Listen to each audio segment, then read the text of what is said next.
Hello and welcome to another episode of Elephant English Podcast. Today we're going to be talking about neighbours and my neighbourhood. We're going to be following some speaking questions that you might have in your speaking exam, and I'm going to answer these questions. The first question is, do you like your neighbours? Well, I do get on well with my neighbours.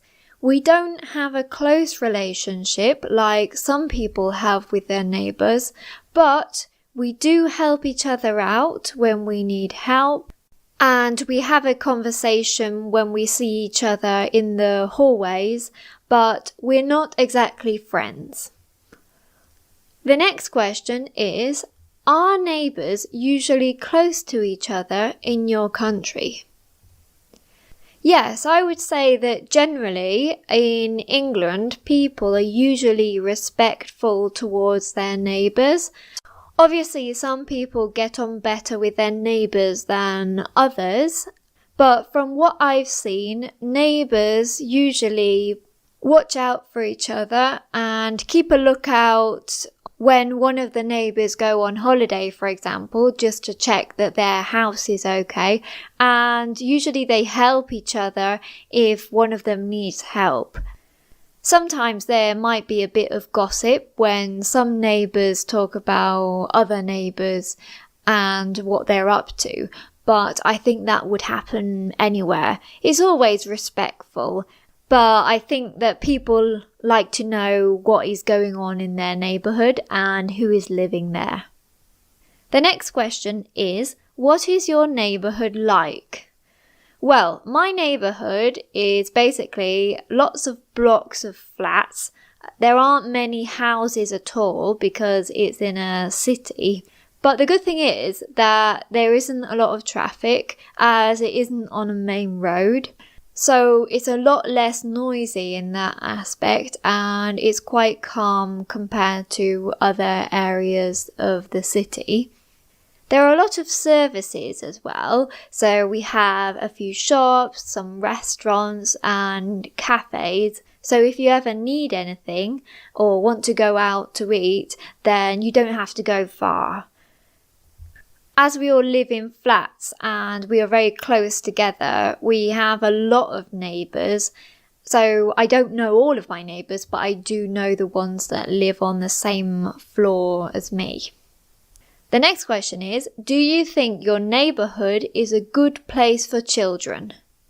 Well, I would say that it is a safe place for children. There are no particular safety concerns. You just have to have a bit of common sense like you would in any city. There are quite a few children parks around the neighbourhood, but there aren't a lot of open spaces or gardens.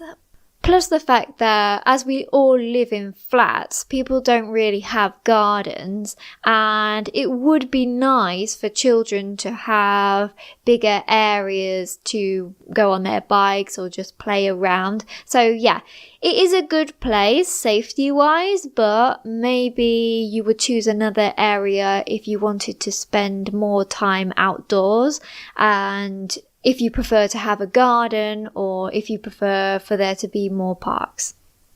The following question is, how could your neighbourhood be improved? Well, like I just said, I would create more open spaces for people to do exercise and just generally spend their free time. So it would be nice to have an area where you could go and have a picnic or go cycling or running after work or at the weekends, because we haven't really got that type of area. The next one is, do you think it's important to have a good relationship with your neighbours? I do think it is important to have a good relationship with your neighbours. You don't have to be friends with them, but it is always nice to be respectful towards them and know that if they need any help, they can come to you. I remember one time when it was really snowing in our city. It was snowing so much that all of the pipes, the water pipes, froze. So we didn't have water for about a week. And it was quite good because all of the neighbours came together to find a solution to the problem. And if we didn't have a good relationship with our neighbours, then maybe we wouldn't have felt comfortable enough to go and ask them to come together and cooperate. It's quite interesting really, because in those types of situations you do get to know your neighbours better. When you're all working every day and going backwards and forwards to work, I think that you don't really stop and have a conversation. But when you have something in common, then it brings you together, and I think that can be positive. The next question is, what are the most common neighbour complaints in your area?